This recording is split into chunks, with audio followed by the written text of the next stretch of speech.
रात का तीसरा पहर था। हवेली के बाहर हवा तेज चल रही थी, पर भीतर एक अजीब शांति थी।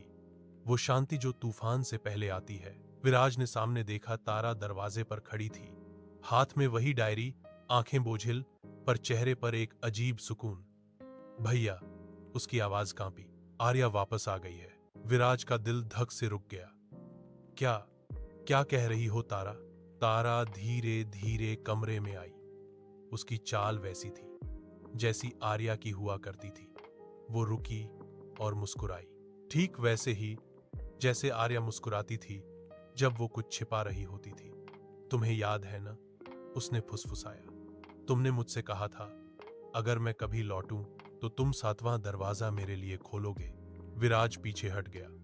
तारा, ये तुम नहीं हो, उसने जोर से कहा, पर उसकी आवाज हवेली की दीवारों से टकराकर लौट आई।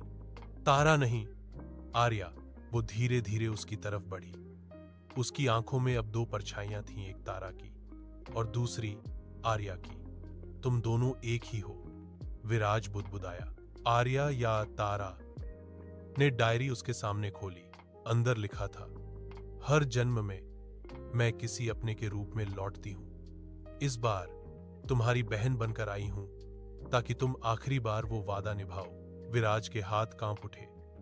आर्या, ये सब खत्म करो, मैं अब और दरवाजे नहीं खोलूंगा। वो मुस्कुराई। नहीं विराज, अब बहुत देर हो चुकी है।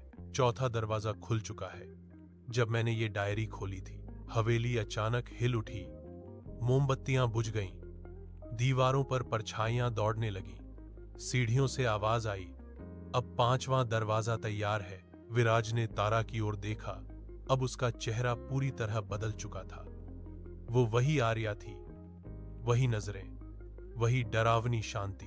वो उसके पास आई और बोली, मैं लौट आई हूं विराज, क्योंकि अब हमें इसे पूरा करना है। 7वां दरवाजा हमारा इंतजार कर रहा है।